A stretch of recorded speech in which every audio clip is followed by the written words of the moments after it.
வாழ்க வையகம், வாழ்க வையகம், வாழ்க வளம். குரு வாழ்க, குருவே துணை.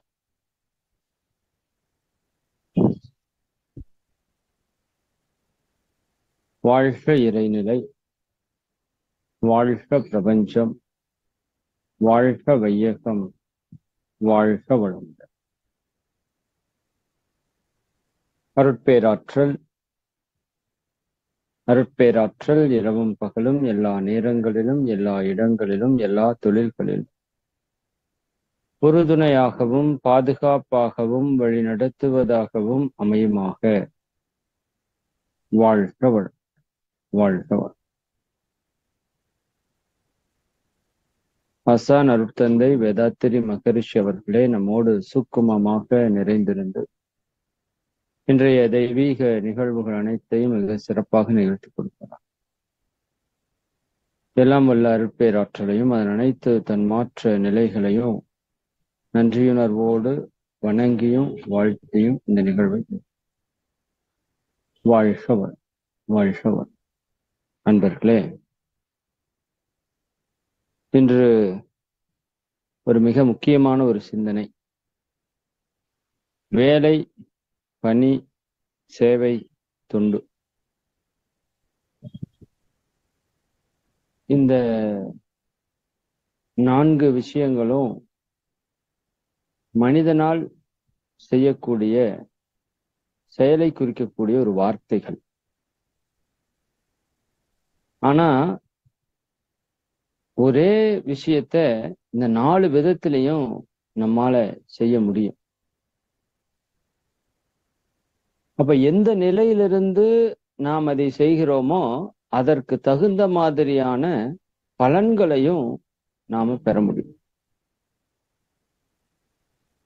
அதாவது கர்ம யோகத்திலே ஒரு மிக முக்கியமான விஷயம் என்ன அப்படின்னா,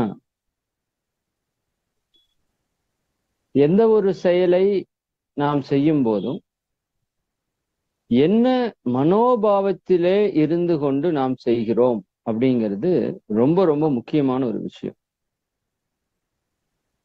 இதை நம்ம நல்லா மனதில பதிய வைத்துக் கொள்ள வேண்டிய, மகான்கள் ஞானிகள் சொல்ற மிக முக்கியமான ஒரு செய்தி இதுதான். எந்த செயல் செய்யற போதும் நம்ம என்ன ஒரு மனோநிலையில, என்ன உணர்வு நிலையிலிருந்து அந்த செயலை செய்கிறோமோ அதற்கு தகுந்த மாதிரியான பலன்களை தான் நம்ம பெறுவோம். உதாரணத்திற்கு, ஒரு கோயிலுக்கு நீங்க ஒரு 1 லட்சம் ரூபாய் டொனேஷன் கொடுக்குறீங்கன்னு வச்சுக்கோங்க, அல்லது 10,000 ரூபாய் டொனேஷன் கொடுக்குறீங்கன்னா, அதுல 1000 பேர் 10,000 ரூபாய் டொனேஷன் கொடுத்துருக்கலாம். நல்லா புரிஞ்சுக்கோங்க, 1000 பேர் 10,000 ரூபாய் டொனேஷன் கொடுத்துருக்கலாம். ஆனா அந்த டொனேஷன் அந்த 1000 பேருக்கும் ஒரே மாதிரியான நன்மையை செய்யாது. சரிதானுங்களா? ஒரே மாதிரியான நன்மையை செய்யாது. அதுல பல விஷயங்கள் உள்ள வந்து வேலை செய்யும். அதுல முதல் விஷயம் என்னன்னு பார்த்தீங்க அப்படின்னா, நீங்க என்ன மனோநிலையில அதை கொடுக்கிறீர்கள் அப்படிங்கிறது ரொம்ப ரொம்ப முக்கியம். சரிதானுங்களா? ஒருத்தர் ரொம்ப ரொம்ப சந்தோஷமா, சரிதானா, என்னை காத்து கொண்டிருக்கிற அந்த இறையாற்றலுக்கு ஒரு பெரிய சேவை செய்யறதுக்கு எனக்கு ஒரு வாய்ப்பு கிடைச்சிருக்கு, சரிதானுங்களா, இது கிடைத்தற்கரிய ஒரு பெரிய புண்ணியமான ஒரு செயல் அப்படின்னும் அந்த 10,000 ரூபாய கொடுக்கலாம். சரிதானா? இன்னொருத்தர் எல்லாரும் கொடுக்குறாங்க அதனால நானும் கொடுக்குறேன் அப்படின்னு கொடுக்கலாம். இன்னொருத்தர், அது என்ன அவன் 10,000 ரூபாய் கொடுத்துருக்குறான், நாம என்ன அதை விட குறைஞ்சவங்களா, நம்மளும் 10,000 ரூபாய் கொடுக்கலாம் இப்படின்னு கொடுக்கலாம். கௌரவத்துக்காகவும் கொடுக்கலாம். புரியுதா? நீங்க அப்ப நீங்க கொடுக்கறதுலயே பலவிதமான மனோநிலைகள் இருக்குது. 10,000 ரூபாய் இருக்கிறது 1000 பேர் கொடுத்துருக்குறாங்க. ஆனா 10,000 பேரோட மனோநிலை ஒரே மாதிரி இல்லை. அப்ப அந்த மனோநிலை சார்ந்ததுதான் வாழ்க்கை, உணர்வுகள் சார்ந்ததுதான் வாழ்க்கைன்னு சொல்றோம். அப்போ அந்த 10,000 ரூபாய் உங்களுக்கு எந்த மாதிரியான பலனை கொடுக்கும் அப்படின்னா, நீங்க எந்த மாதிரியான மனோநிலையில் அதை கொடுக்குறீங்களோ அந்த மாதிரியான பலனை அது கொடுக்கும். சிலர் கஷ்டப்பட்டுட்டே கொடுக்கலாம். சரிதானுங்களா? இவனுக்கு வேற வந்துட்டானுங்க எப்ப பார்த்தாலும் அப்படின்னு கொடுக்கலாம். சிலர் எதிர்பார்த்திருந்து எடுத்து வச்சிருந்தும் கொடுக்கலாம். இது மிக முக்கியமான ஒரு விஷயம், நீங்க மனதில் வைத்துக் கொள்ள வேண்டியது. அது பொருளோ நீங்க எதை கொடுத்தாலும் நீங்க என்ன உணர்வுல இருந்து கொடுக்குறீங்கிறது அங்க இம்பார்ட்டன்டா இருக்கும். அதற்கு தகுந்த மாதிரி தான் உங்களுக்கு விளைவு வரும். இரண்டாவது, உங்களுடைய இருப்பு என்ன இருக்குது அப்படிங்கிறதும் அங்க ரொம்ப ரொம்ப முக்கியம். இப்போ அந்த 10,000 ரூபாய் கொடுத்ததுல 10 கோடி ரூபாய் வச்சிருக்கிறவரும் 10,000 ரூபாய் கொடுத்திருக்கலாம். 1 கோடி ரூபாய் வச்சிருக்கிறவரும் 10,000 ரூபாய் கொடுத்திருக்கலாம். 1 லட்சம் ரூபாய் வச்சிருக்கிறவரும் 10,000 ரூபாய் கொடுத்திருக்கலாம். 10,000 ரூபாய் தான் வச்சிருக்கிறவரும் 10,000 ரூபாய் கொடுத்திருக்கலாம். ஏன் 1000 ரூபாய் வச்சிருக்கிறவர் கூட கடன் வாங்கி 10,000 ரூபாய் கொடுக்கலாம். சரிங்களா? அது ரொம்ப ரொம்ப இம்பார்ட்டன்ட். அப்போ நீங்க என்ன வச்சிருக்கிறீங்க, அதுல இருந்து நீங்க என்ன கொடுக்குறீங்கிறது அங்க ரொம்ப முக்கியம். சரிங்களா? அப்ப நீங்க அதிகப்படியான தொகை வைத்துக்கொண்டு 10,000ங்கிறது உங்களுக்கு சர்வசாதாரணமான ஒரு விஷயமா இருக்கலாம். ஆனா ஒரு 1000 ரூபாய் வைத்திருக்கிற நபர் பல இடங்கள்ல அதை பிரட்டி கூட நான் கடவுளுக்காக இறைவனுக்காக கொடுக்கணும்னு கொடுக்கலாம். அப்ப 10,000 ஒன்னாக இருந்தாலும் உங்களுடைய இருப்பு என்ன அப்படிங்கிறதை வைத்துக்கொண்டு, உங்களுடைய மனோநிலை என்ன அப்படிங்கிறதை வைத்துக்கொண்டு அதற்கான விளைவுகள் இயற்கையால தீர்மானிக்கப்படும். சரி, அப்போ அந்த மனோநிலையை கொண்டுதான் நாம் இந்த வார்த்தைகளை ஹேண்டில் பண்றோம். ஒரு வேலை, ஒரு பணி, ஒரு சேவை, ஒரு தொண்டு, ஒரு கடமை, ஈகை இப்படிங்கிற வார்த்தைகள் எல்லாம் அந்த உணர்வுகள் சார்ந்த ஒரு வார்த்தைகள் தான். வேலையாள் அப்படின்னு ஒரு விஷயம் சொன்னாலே அது ஒரு, நீங்க வேலைக்காரன் வேலையாள் அப்படின்னு சொன்னாலே அது ஒரு ஒரு டிஃப்ரெண்டான ஒரு உணர்வை உங்க மனசுல ஏற்படுத்தும் பாரு. இதே பணியாள் அப்படின்னு சொல்லி பாருங்க, அது வேற மாதிரியான ஒரு மனோநிலை உங்களுக்கு ஏற்படுத்தும். சரியானுங்களா? ஒரு நிறுவனத்துல வேலை ஆட்கள் அப்படின்னு சொல்றதுக்கும் பணியாளர்கள்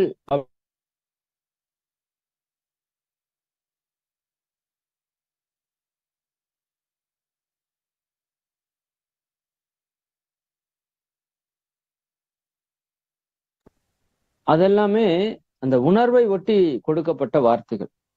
சரி, எது வேலை அப்படிங்கறத நம்ம முதல்ல புரியணும். எது வேலை? பணினா என்ன? சேவைனா என்ன? தொண்டுனா என்ன? வேலை அப்படிங்கிறது யாராவது ஒண்ணு சொல்லி நாம செய்யறதுக்கு பேரு வேலை. அது எங்க செஞ்சாலும் சரி, வீட்டுல செஞ்சாலும் சரி, அலுவலகத்துல செஞ்சாலும் சரி, ஏன் ஒரு ஆன்மீகத்துல ஒரு இடத்துல செஞ்சாலும் சரி, ஒருத்தங்க சொல்லி இன்னொருத்தங்க செய்யறாங்க அப்படின்னா அதுக்கு பேர் வேலை. சொல்லி சொல்லி வேலை வாங்குறதுன்னு சொல்லுவாங்க. அப்ப அந்த வேலை செய்யறவங்களோட மனோநிலை எப்படி இருக்கும் அப்படின்னா, அதுலயும் நிறைய கேடர்ஸ் இருக்கு. நான் அந்த கல்லு கொத்துற உதாரணத்தை உங்களுக்கு பலமுறை சொல்லி இருக்கிறேன். சரியானுங்களா? ஒருத்தர் போய் அந்த வேலை செய்யறாரு, கல்லு கொத்திட்டு இருக்காரு. அவர்கிட்ட போய் கேக்குறீங்க, ஏங்க எப்படி போகுது உங்க தொழில் அப்படின்னு. ஏங்க நீங்க வேற, இந்த கல்லை கொத்தி கொத்தி என் வாழ்க்கையே வீணா போச்சு அப்படிங்கிறார் ஒருத்தர். இன்னொருத்தர் கல்லு கொத்துற வேலையை தான் பண்ணிட்டு இருக்காரு. என்னங்க ஏதோ பொழப்பு ஓடுதுங்க. அப்போ ஒருத்தரோட மனோநிலை தன்னோட வாழ்க்கையை வெறுத்து கொண்டு அந்த பணியை செய்து கொண்டிருக்கிறார். இது ஒரு வேலைக்கார மனோநிலைன்னு நீங்க எடுத்துக்கோங்க. சரிதானுங்களா? அடுத்தவர் ஏதோ பொழப்பு ஓடுது அப்படிங்கிற ஒரு மனோநிலையில அந்த வேலையை செய்யறாரு. அவருக்கு அது மேல பெரிய விருப்பம் இல்லை, அது மேல பெரிய வெறுப்பும் இல்லை, ஏதோ ஓடுது. அடுத்த நிலையில இருக்கிறவர் ஒரு உயர்ந்த ஒரு ஆனந்த உணர்வோட ஒரு இறைவனை நான் உருவாக்கி கொண்டிருக்கிறேன், ஒரு தெய்வத்தை செதுக்கிறதுக்கான வாய்ப்பை நான் பெற்றிருக்கிறேங்கிற ஒரு ஆனந்தத்துல செய்யறார். 3 பேர் செய்யற வேலையும் ஒரே வேலைதான். பட் அவங்களோட அந்த உணர்வு நிலையில எவ்வளவு பெரிய மாற்றம் பாருங்க. மலைக்கும் மடுவுக்கு இருக்கிற மாற்றம். அப்ப நாம நம்முடைய பணிகளை எப்படி செய்யணுங்கிறதுக்காக சொல்லப்பட்ட வார்த்தை தான் இந்த பணி அப்படிங்கிற வார்த்தை. பணி அப்படிங்கிற வார்த்தை பணிவு என்ற வார்த்தையிலிருந்து வந்தது. சரிங்களா? ஒரு செயலை செய்யும் போது நம்ம எப்படி செய்யணும் அப்படின்னா, நமக்கு மேல ஒரு இறையாற்றல் இருக்கு, அதுதான் எல்லாவற்றையும் இயக்கி கொண்டிருக்கிறது, அதற்கு பணிந்து சரிங்களா ஒரு செயலை நாம செய்யணும். அப்ப அதை எப்படி செய்யணும்னா, தன்முனைப்பு இன்றி, வேலையே தன்முனைப்பு இன்றி எல்லாம் வல்ல இறையாற்றல் இயற்கை ஆற்றலுக்கு பணிந்து, அந்த தெய்வீக சக்திக்கு பணிந்து நாம் அந்த செயலை செய்யறது அப்படிங்கறதுதான் பணி என்ற ஒரு வார்த்தையாக நமது முன்னோர்கள் கொண்டு வந்திருக்கிறாங்க. இன்னும் ஊழியம், ஊழியர்கள் அப்படின்னு ஒரு வார்த்தை இருக்கு, உங்களுக்கு தெரியும். இந்த ஊழ் அப்படின்னா கர்மா அப்படின்னு அர்த்தம். சிலப்பதிகாரத்துல இருக்குன்னு நினைக்கிறேன் இந்த வார்த்தை. ஊழ்வினை உறுத்து வந்து ஊட்டும், ஊழ்வினை உறுத்து வந்து ஊட்டும். அப்போ அது என்ன சொல்ல வர்றாங்கன்னா, நாம செய்த அந்த வினைகள் இருக்கு பாத்தீங்களா. வள்ளுவர் கூட இந்த இடத்தை அடிக்கடி சொல்றது உண்டு.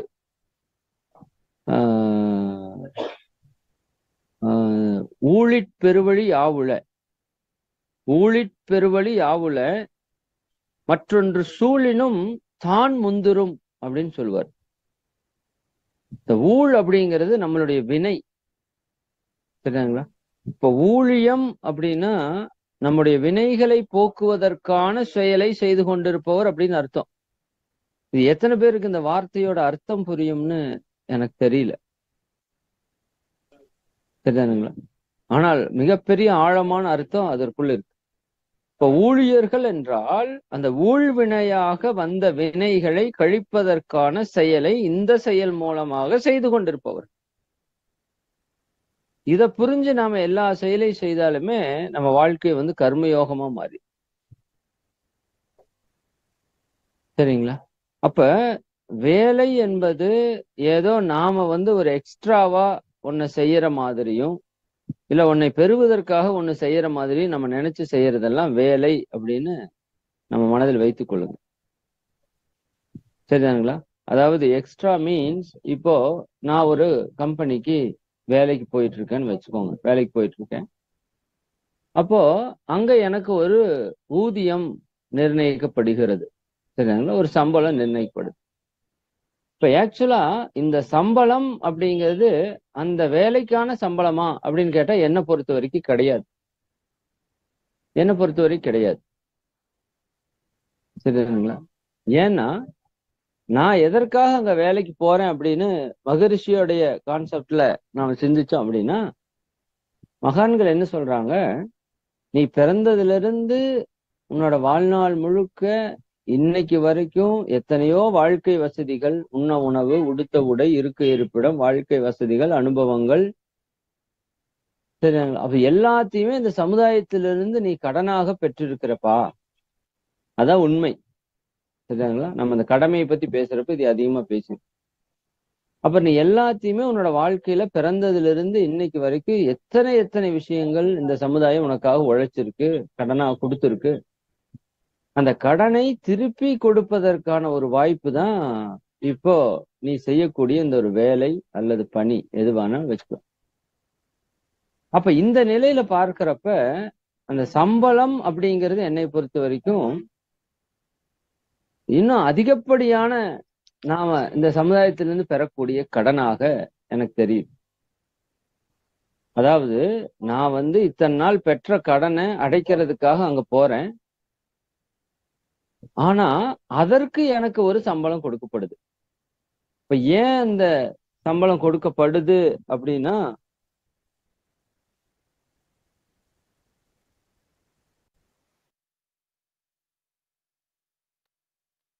எதற்காக அந்த சம்பளம் கொடுக்கப்படுது அப்படின்னா, நான் இன்னமும் சமுதாயத்திற்கு சரியாக அந்த செயலை செய்யணும். நல்லா புரிஞ்சுக்கோங்க. அந்த சம்பளம் எனக்கு கொடுக்கப்படுற தொகை எதற்காகன்னா, இந்த கொடுத்திருக்கிற இந்த செயலை, இந்த பணியை, இந்த கடமையை நான் தொடர்ந்து செய்யணும் அப்படின்னா, அதற்கு என்னுடைய உடலையோ, உயிரையோ, குடும்பத்தையோ நான் பராமரிப்பதற்காக ஒரு தொகை வேணும். பொருளில்லாருக்கு இவ்வுலகம் இல்லை. அப்ப அதை நான் மெயின்டைன் பண்ணாம விட்டுட்டேன்னா, இந்த கடன் கட்டக்கூடிய செயலை நான் நிறுத்திடுவேன். அது இன்னும் பெரிய பிரச்சனையா மாறுது. அதனால இயற்கை இப்போ இந்த க்ஷணத்துல என்ன தொகையை கொடுத்தா என்னுடைய வாழ்க்கை சரியாக நடக்குமோ அந்த தொகையை மட்டும்தான் உங்ககிட்ட கொடுக்கும். நல்லா புரிஞ்சுக்கணும். சரிதானுங்களா? அந்த தொகை எதற்காக கொடுக்கப்படுகிறதுனா, உங்களுடைய கடமையை நீங்க தொடர்ந்து செய்வதற்காக அந்த தொகை கொடுக்கப்படுது. இன்னும் அந்த தொகை நம்முடைய கர்ம வினைகளை போக்குவதற்காகவும் சில நேரங்கள்ல கொடுக்கப்படும். சிலர்கிட்ட அதிகப்படியான பணம் வர்றதுக்கு வாய்ப்பு இருக்கு.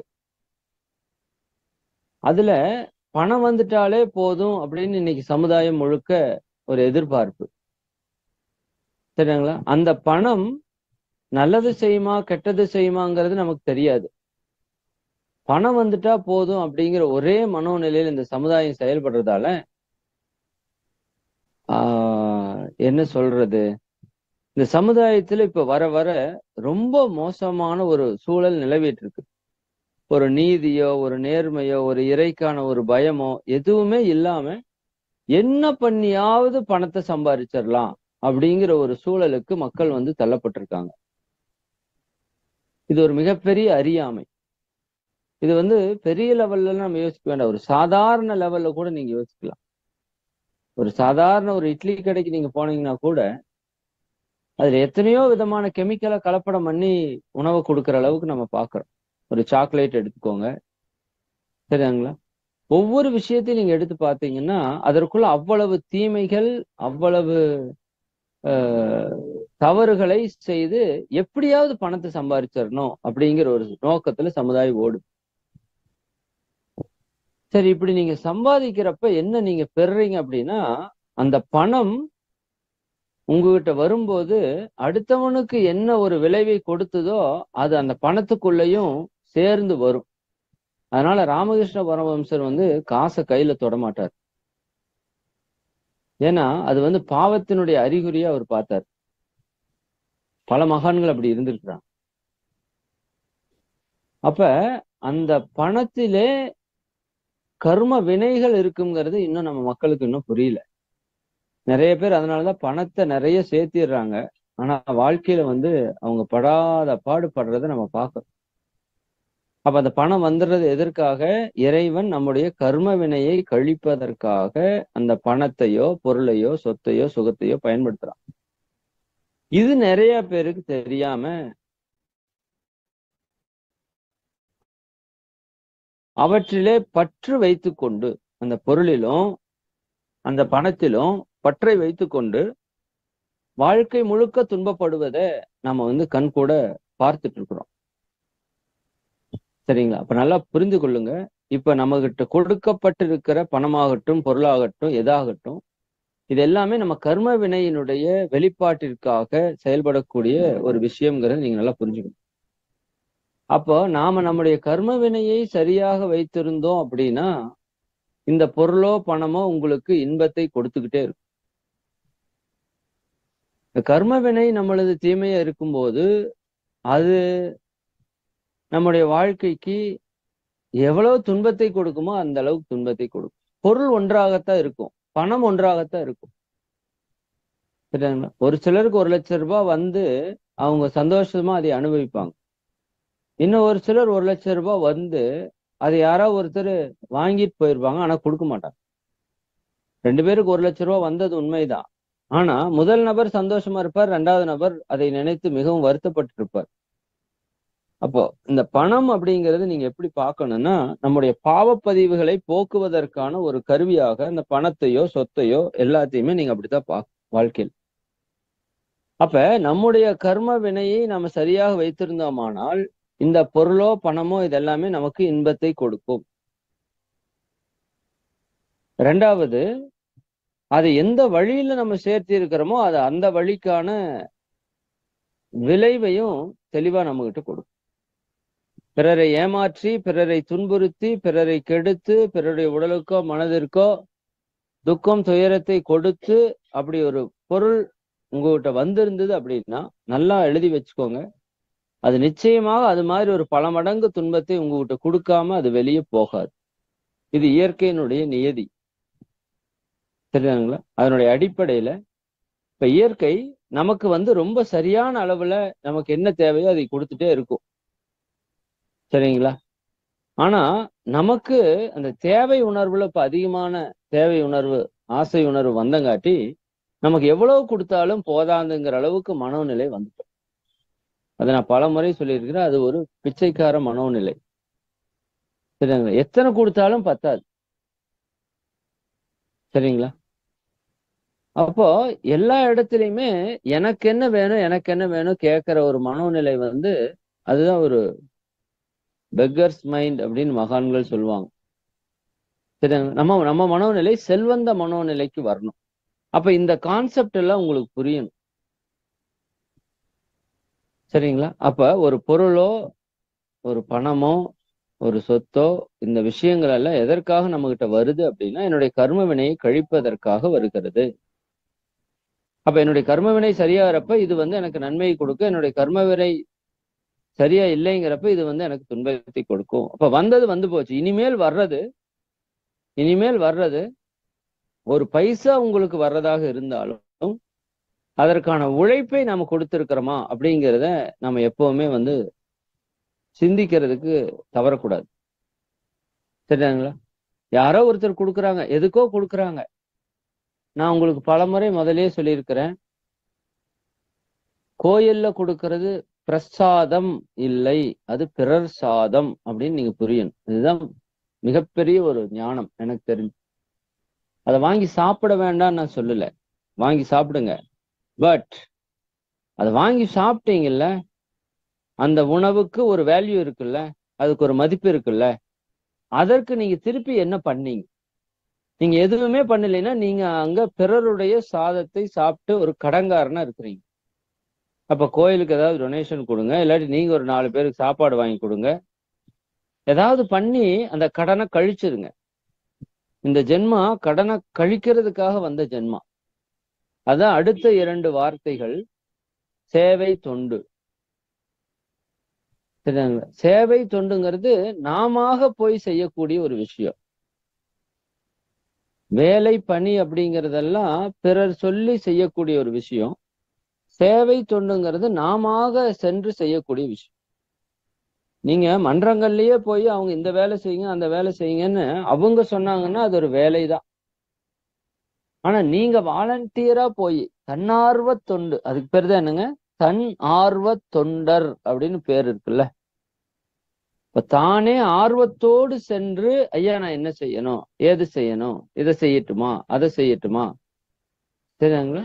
இப்ப நீங்களா கேட்டு ஒரு விஷயம் செய்யறீங்க பாருங்க, அதுக்கு பேரு தொண்டு அப்படின்னு பேரு. அப்ப அந்த தொண்டு நிலையில அந்த வேலையை நீங்க செய்யலாம். அது நீங்க உங்க வீட்லயே செய்யலாம்.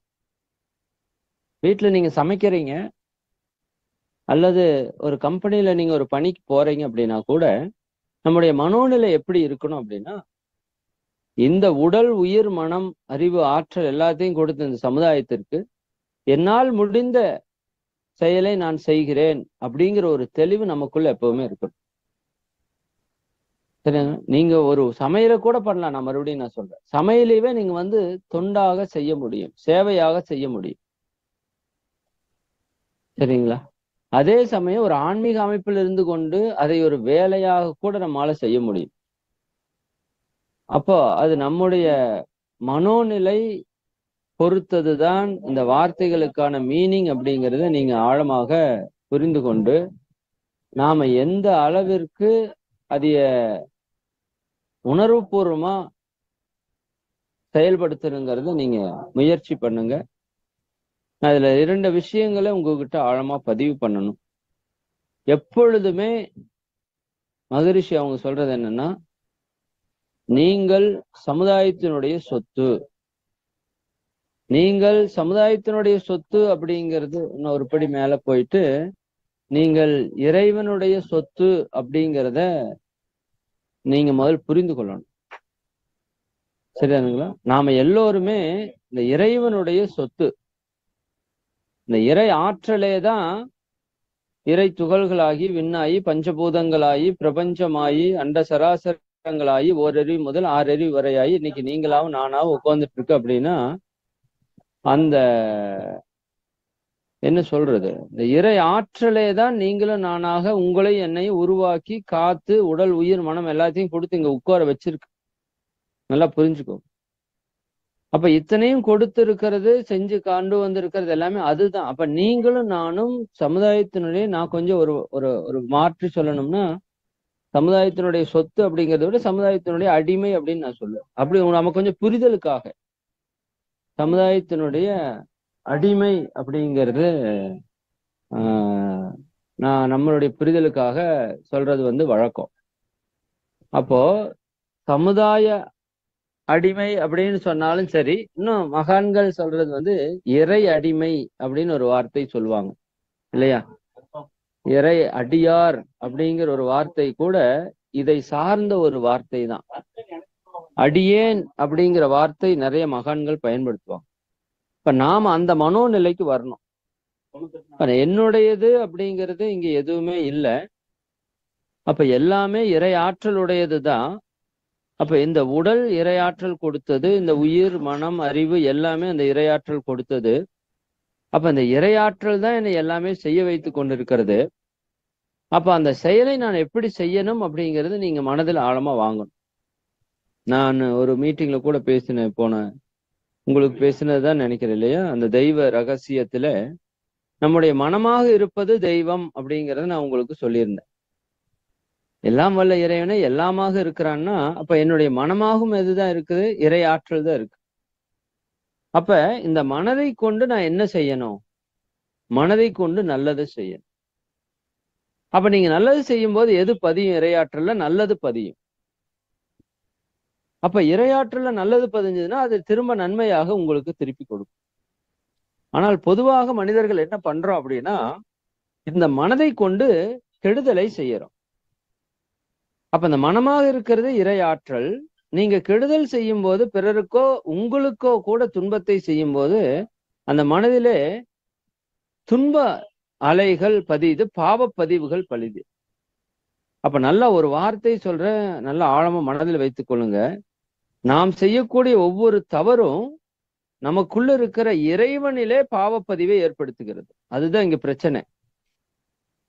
சரிதானுங்களா? நம்ம தவறு நம்மளோட போறது இல்லை, நமக்குள்ள இருக்கிற இறை ஆற்றலிலே அது ஒரு பாவத்தை ஏற்படுத்துகிறது. அப்ப இறையாற்றல் தன் மேல பாவம் சேர்த்துறதுக்கு விடுமான்னா விடாது. அப்ப நம்ம தெரிந்தோ தெரியாமலோ தனக்கோ பிறருக்கோ செய்த செயல்கள்ல தீமைகள் இருக்கிறது எல்லாமே நம்ம மனதில் இருக்கிற காந்த ஆற்றல்ல கருமையத்துல தீய பதிவுகளாக பாவ பதிவுகளாக பதிஞ்சிருக்கு. அப்ப இந்த இறையாற்றல் என்ன பண்ணுது? நம்மளோட அந்த வினைகளை போக்குவதற்கு ஒரு உதவி செய்யுது, ஒரு முயற்சி பண்ணு. ஏன்னா அந்த இறையாற்றல் நமக்குள்ள ஒரு பாவத்தை நாம ஏற்படுத்தி வச்சதை போக்குறதுக்கு முயற்சி செய்யுது. அப்படி முயற்சி செய்யறதுல பல வழிகள் அது முயற்சி செய்யுது. முதல் வழி பிறர் மூலமாக ஒரு துன்பத்தை கொடுக்கிறது. இது கேஜி சாமி ஐயா ஒரு வார்த்தை ரொம்ப அழகா பேசியிருக்காங்க. அது நீங்க எந்த அளவுக்கு எடுத்திருக்கீங்கன்னு தெரியல. நாம கடந்த ஒரு வாரத்துல அந்த உரை நான் ஒரு 10 முறையாவது கேட்டிருப்பேன். சரிதானுங்களா? திரும்ப திரும்ப அந்த ஒரே உரை தான் நான் திரும்ப திரும்ப கேட்டிருக்கேன். அதுக்குள்ள பல ஆழமான செய்திகளை அவங்க நம்ம கூட ஷேர் பண்றாங்க. அதுல அவர் சொல்ற மிக முக்கியமான செய்தி நான் இந்த இடத்துல உங்க கூட பகிர்ந்துக்கிறேன். அதாவது நம்முடைய மனம் அப்படிங்கிற ஜீவகாந்த ஆற்றல் நாம நினைச்சிட்டு இருக்கிற மாதிரி அது நமக்குள்ள மட்டும் இல்லை. நம்மை சுற்றி இருக்கிற இடத்துல இருக்கிறது வான்காந்த ஆற்றல். நல்லா புரிஞ்சுக்கோங்க, நமக்குள்ள இருக்கிற ஜீவகாந்த ஆற்றல், நம்மை சுற்றி இருக்கிற வான்காந்த ஆற்றல், இந்த இரண்டுமே எப்பொழுதுமே தொடர்புல தான் இருக்கு, எதுவுமே தனித்தனியா இல்லை. அப்ப அந்த ஜீவகாந்த ஆற்றலும் வான்காந்த ஆற்றலும் எப்படி சொல்றது உங்களுக்கு,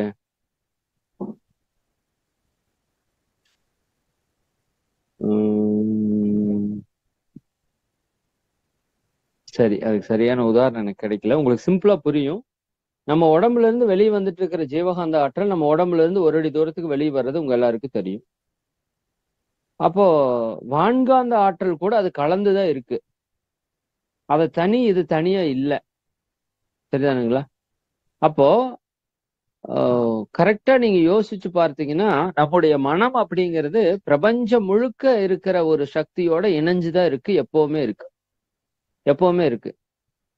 அப்போ நம்ம மனதில் இருக்கிற கர்ம வினைகள், பாவப்பதிவுகள், புண்ணிய பதிவுகள் எல்லாம் என்ன பண்ணும்னா இந்த பிரபஞ்ச மனம்னு ஒண்ணு சொல்றோம் இல்லையா, அதைத்தான் இந்த வான்காந்த பேராற்றல்னு சொல்றோம். சரிங்களா? அப்ப நம்முடைய மனம் இந்த பிரபஞ்ச மனதிலே அதற்கான செயலை தூண்டுவித்து மற்றவங்களுடைய மனதிலே ஒரு தாக்கத்தை ஏற்படுத்தும். சரிங்களா?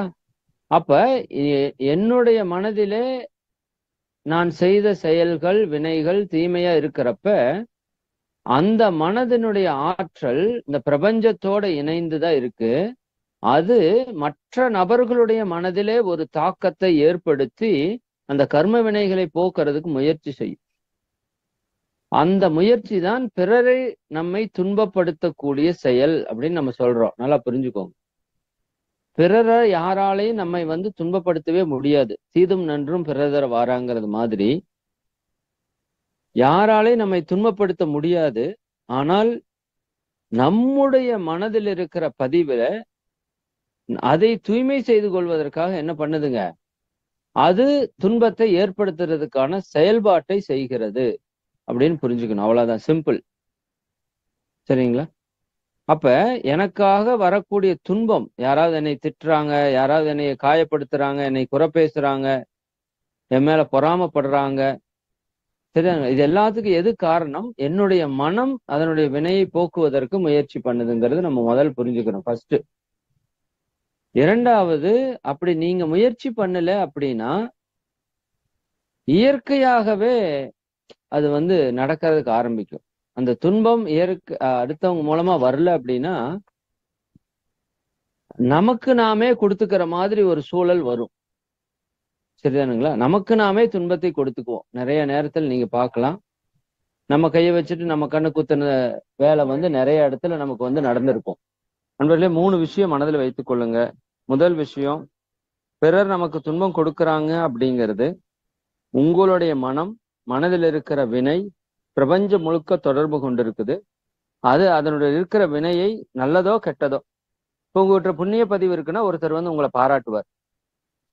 பாராட்டுறது அவரோட வேலை அல்ல, நம்முடைய மனதில் இருக்கிற அந்த பதிவு அவர் மூலமாக சென்று உங்களை பாராட்டணும்னு சொல்லுது, அவர் பாராட்டுறார்.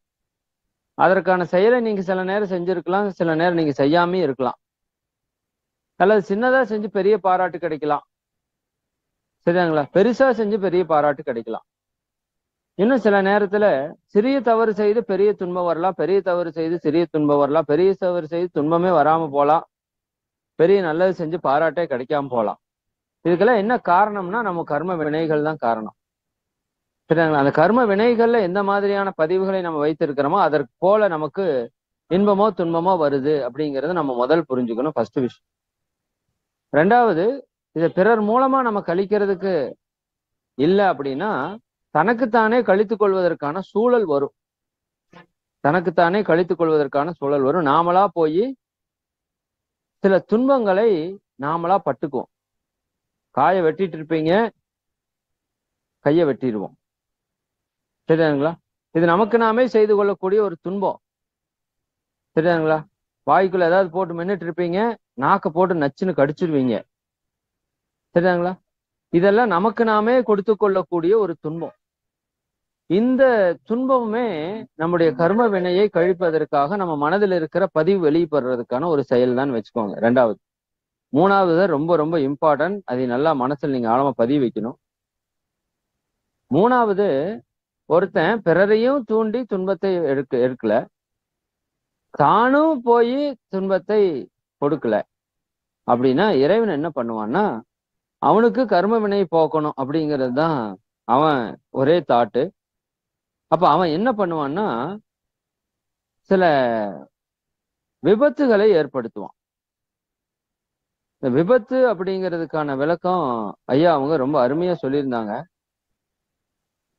அதாவது ஆக்சிடென்ட் அப்படிங்கிறது ஆங்கிலம், விபத்து அப்படிங்கிறது தமிழ். இன்னும் கொஞ்சம் நுட்பமா அந்த விபத்து அப்படிங்கிறத எப்படி நடக்குது அப்படிங்கறத நீங்க சிந்திச்சு பாத்தீங்கன்னா, தற்செயலாக நடந்தது அப்படின்னு ஒரு வார்த்தை சொல்லுவாங்க. விபத்து எப்படி நடந்ததுங்க? தற்செயலா நடந்துருச்சு. தற்செயலா நடந்துருச்சு. சரியா? திடீர்னு நடந்துருச்சு. அப்ப தற்செயல் அப்படிங்கிறதுக்கு விளக்கம் என்ன? யோசிச்சு பாருங்க. தற்செயல் அப்படிங்கிறதுல விளக்கம் ரெண்டு விளக்கம் இருக்கு. ஒன்று தன் செயல், நல்லா புரிஞ்சுக்கோங்க. ஒன்று தன் செயல். அப்ப அந்த தான் செய்த செயல்தான் விபத்தாக வந்திருக்கிறது. நல்லா புரிஞ்சுக்கோங்க. இப்ப ஆக்சிடென்ட் நடக்கிறது எல்லாமே எதற்காகனா, நம்முடைய கர்ம வினைகளை போக்குவதற்காக இயற்கை எடுக்கிற ஒரு முயற்சி தான். சரிங்களா? அதனால இதுல குறைபடுறதுக்கு எதுவுமே கிடையாது. இப்ப கர்ம வினைகள் பிறர் மூலமா போக்கலாம், தன் மூலமா போக்கலாம், இல்லாட்டி இயற்கையே என்ன பண்ணும்? அதை போக்கத்தான் செய்யும். இதுல யாராலையும் தடை செய்யறதுக்கு எந்த வாய்ப்பு சூழல் இல்லை. அப்ப தன் செயல், தான் செய்த செயல்தான் தற்செயலாக, அதுதான் விபத்தாக வருகிறது. இன்னொரு மீனிங் என்னன்னா, தான் என்றால் தான் செய்த செயல் அப்படிங்கிற ஒரு விஷயம் இருக்குது. தான் என்றால் இறைவன் அப்படின்னு ஒரு பொருள் இருக்கு. தான் என்றால் ஏதோ ஒரு கோவில் கூட தானுமலையான் கோவில் அப்படின்னு நான் கேள்விப்பட்ட மாதிரி என் மனசுல இருக்கு. சரிதானுங்களா? அப்ப தான் என்றால் இறைவன் அப்படின்னு பொருள். அப்ப தான் செயல் தற்செயல் அப்படிங்கிறது இறை செயல் அப்படின்னு அர்த்தம். அப்ப விபத்து எல்லாமே ஏதோ நடக்கிறது இல்லை. நல்லா புரிஞ்சுக்கோங்க. நம்ம மனதில் இருக்கிற கர்ம வினைகளுக்கு ஒப்ப, நல்ல தீய பதிவுகளுக்கு ஒப்ப அது நிகழ்த்தப்படுகிறது இறையாற்றலால் அப்படிங்கிறத நம்ம புரிஞ்சுக்கணும். அப்ப அந்த விதத்துல நாம செய்யக்கூடிய செயல்கள் எண்ணி சொல்லி செய்தல் என்ற அளவுக்கு நாம வந்துட்டோம் அப்படின்னா நிச்சயமாக இந்த 3 வித துன்பங்கள்ல இருந்து விடுபடலாம். அப்ப அதுக்கு வேலை அப்படிங்கிற மனோநிலை இனிமேல் வேண்டாம். பணிதல் எடுத்துக்கொள்ளுங்க. ஊழியம் ஒரு அற்புதமான விஷயம். என்னுடைய ஊழ்வினையை கழிப்பதற்கான செயலை செய்கிறேன். அந்த நிலையில வரக்கூடியதுதான் சேவை தொண்டு. அதுக்கு நீங்க வெளியில போய் செஞ்சாதான் சேவை தொண்டு கிடையாது. நீங்க வீட்டிலிருந்து செய்யக்கூடிய ஒவ்வொரு விஷயமுமே சேவையாக, தொண்டாக, இறை உணர்வுக்கான செயலாக, கர்ம யோகமாக செய்ய முடியும். சரிங்களா? அந்த அளவுக்கு ஒவ்வொரு செயலையும் இறை அர்ப்பணமாக, கடவுளுக்கு நாம் செய்யக்கூடிய ஒரு செயலாக நாம் செய்யும் போது நம்முடைய வாழ்க்கை தெய்வீக வாழ்க்கையாக மாறும் என்று கூறி இந்த சிந்தனையை நம்ம நிறைவு செய்வோம். அருட்பேராற்றல் கருணையினால் நீங்களும் உங்கள் அன்பு குடும்பம் உடல் நலம், நீலாயுள், நிறை செல்வம், உயர் புகழ், மெய்ஞானம் ஓங்கி இறை உணர்வு, அறநெறி, கல்வி, தனம், தானியம், இளமை, வலிவு, துணிவு, நன்மக்கட்பேர், அறிவில் உயர்ந்தோர் நட்பு, அன்புடைமை, அகத்தவம், அழகு, புகழ், மனித மதிப்புணர்ந்து ஒழுகும் பண்பு, பொறையுடைமை எனும் பேர் 16 பெற்று பெருவாழ்வு வாழ்க. வாழ்க வளமுடன், வாழ்க வளமுடன், வாழ்க வளமுடன். நண்பர்களே, மிக்க மகிழ்ச்சி. அனைவருக்கும் நன்றி.